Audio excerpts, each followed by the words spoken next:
Hello అండి, నేను doctor Sriranjani, gynaecologist and fertility expert, practising in Sanath Nagar, Hyderabad. ఇప్పుడు మనం యూరినరీ ట్రాక్ట్ ఇన్ఫెక్షన్స్ గురించి చూసుకున్నట్టయితే మామూలు వాళ్ళకంటే గర్భిణీ స్త్రీలో ఈ యూరినరీ ట్రాక్ట్ ఇన్ఫెక్షన్స్ ఎక్కువ. అది మళ్ళీ ఫస్ట్ ఫ్యూ మంత్స్ అంటే మొదటి 3 నెలలు లేదా ఆఖరి 3 నెలల్లో ఈ మూత్రనాళం ఇన్ఫెక్షన్స్ అనేది గర్భిణీలకు ఎక్కువగా వస్తూ ఉంటుంది. లక్షణాలు అంటే ఇప్పుడు మనకు అనాటమీ అంటే ఇప్పుడు మామూలు వాళ్ళకంటే వీళ్ళకి ఎందుకు ఎక్కువ అంటే ఈ యూరినరీ ట్రాక్ట్ అంటే ఏదైతే ఈ మూత్రనాళం ఉందో అది దాని మీద కంప్రెషన్ అంటే మూత్రం సంచి మీద మనకు పిండం పెరిగే కొద్దీ ఆ గర్భం ఒత్తినట్టు అవుతూ ఉంటుంది.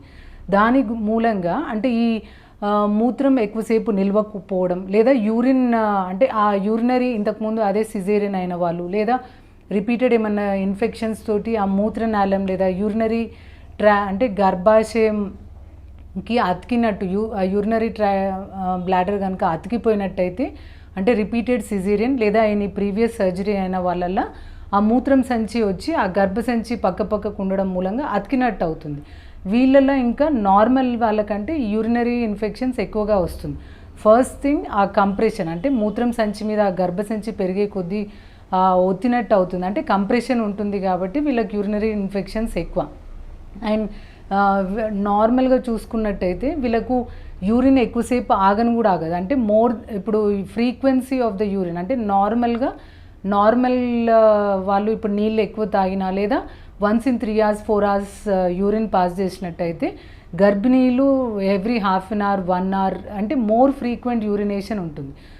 ఇన్ఫెక్షన్ ఉంటే వీళ్ళకు స్పెసిఫిక్ లక్షణాల కంటే చెప్పాలంటే లోవర్ యూరినరీ అంటే లోపల కింద పొత్తి కడుపులో నొప్పి రావడం కానీ లేదా యూరిన్ ఇప్పుడు మామూలుగానే వాళ్ళకి ఎక్కువగా వస్తుంది, అలా అంతసేపు కూడా ఆగలేరు, అంటే మోర్ ఫ్రీక్వెంట్ యూరినేషన్ లేదా అర్జెన్సీ అంటే మనం టాయిలెట్కి వెళ్ళే వరకు కూడా యూరిన్ ఆగదు, అంటే స్పాంటేనియస్ లీక్ అవుతూ ఉంటుంది. ఇంకొక థర్డ్ ఏంటంటే మూత్రంలో మంట, అంటే మామూలు వాళ్ళకు ఓన్లీ అంటే ఇప్పుడు లాస్ట్ అంటే సిస్టైటిస్ అట్లా ఏమన్నా ఉన్నట్టయితే లాస్ట్ ఫ్యూ డ్రాప్స్ యూరిన్ మంట ఉంటుంది. అదే గర్భిణీలలో చూసుకున్నట్టయితే టిపికల్గా స్టార్టింగ్ టు ఎండింగ్ అంటే త్రూఅవుట్ ద యూరినేషన్ ఆ మంట అనేది చెప్తూ ఉంటారు. అంటే ఫ్రీక్వెన్సీ అర్జెన్సీ అంటే ఆపుకోలేకపోవడం, లైక్ మూత్రంలో మంట, దాంతోపాటు పొత్తి కడుపులో నొప్పి, ఇంకా కింద అంటే గర్భసంచి దగ్గర ఇట్లా లాగినట్టు అవ్వడం, అంటే ఆ మొత్తం లోవర్ అంటే అబ్డమిన్ అంతా ఒక రకమైన డిస్కంఫర్ట్ అంటే పెయిన్ ఉంటుంది వాళ్ళకు. మళ్ళీ మనం ఇలాంటి కంప్లైంట్స్ వచ్చినప్పుడు మోస్ట్లీ ఇది ఏమన్నా నొప్పులతో వచ్చిండ్రా వాళ్ళు కూడా చెప్పడం ఎలా చెప్తారంటే మాకు మేడం నొప్పులు స్టార్ట్ అయింది అన్నట్టు చెప్తారు. బట్ వాళ్ళ మనం ఎప్పుడైతే ఆ గర్భిణిని ఎగ్జామిన్ చేసినప్పుడు చూస్తే ఆ యూట్రస్ అనేది రిలాక్స్డ్ ఉంటుంది. అండ్ వాళ్ళ స్పెసిఫిక్ కంప్లైంట్స్ కూడా lower abdomen pain, back pain, frequency urgency of the urine ఇలా ఉంటాయి అన్నమాట. సో అలాంటి వాళ్ళకు రెగ్యులర్గా యూరిన్ టెస్ట్ చేస్తే పస్ సెల్స్ అంటే ఎక్కువగా ఈ యూరిన్లో ఇన్ఫెక్షన్స్ ఇన్ఫెక్షన్ తెలుస్తుంది.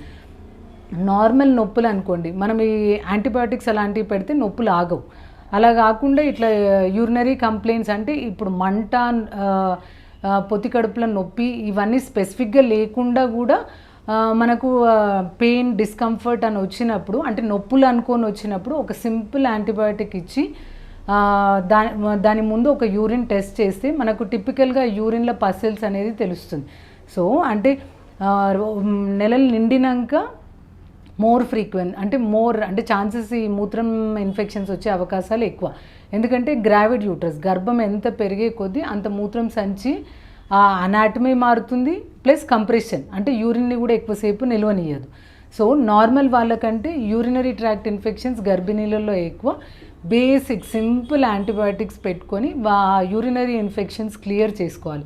లేదా ఆ యూరినరీ ఇన్ఫెక్షన్ నుండి మళ్ళీ అది మూత్రనాళం నుండి కిడ్నీస్కి స్ప్రెడ్ అవ్వడం, దాంతో కిడ్నీల ఇన్ఫెక్షన్ పెరిగి వాళ్ళకు జ్వరము, చలి అంటే చిల్స్ ఇవన్నీ అంటే కిడ్నీస్కి ఇన్ఫెక్షన్ స్ప్రెడ్ అయ్యి దాని మూలంగా మనకు నెలలు నిండకుండా నొప్పులు అంటే ఎనీ ఇన్ఫెక్షన్ ఇప్పుడు మనకు గర్భసంచిలో కానివ్వండి లేదా మూత్రం సంచిలో కానీ అలాంటి క్లియర్ చేసుకోకపోతే నెలలు నిండకుండా కాన్పు రావడం లేదా నెలలు నిండకుండా నీరు పోవడం అంటే పిఆర్ఓఎం అంటాం, నీళ్లు లీక్ అయిపోతుంది, ఇన్ఫెక్షన్ మనకు ఆ మూత్రనాళం నుండి గర్భసంచికి స్ప్రెడ్ అయ్యి ఆమ్నియాటిక్ మెంబ్రెయిన్స్ అనేది బ్రేక్ అవుతుంది. సో ఇన్ఫెక్షన్స్ ఏమన్నా ఉన్నప్పుడు ఇప్పుడు ఒక ప్రెగ్నెంట్ లేడీ మీకు ఏమన్నా ఇలాంటివి అనిపిస్తే అది ఏంది అన్నది నొప్పులు అని ఇంట్లో కూర్చోకుండా ఏదైనా డిస్కంఫర్ట్ నార్మల్ మీకు ఎప్పుడు ఉండే లక్షణాల కంటే కొద్దిగా డిఫరెంట్, అంటే ఒక రకమైన డిస్కంఫర్ట్ ఉంది అంటే ఒకసారి మీ గైనిక్ని సంప్రదిస్తే దానికి తగ్గట్టు అసలు అది యూరినరీ ఇన్ఫెక్షన్సా లేకపోతే నెలలు నిండకుండా కాన్పు నొప్పులు అలాంటివి ఏమైనా వస్తుందా చూసుకొని అది క్లియర్ చేసుకుంటే సరిపోతుంది. Thank you.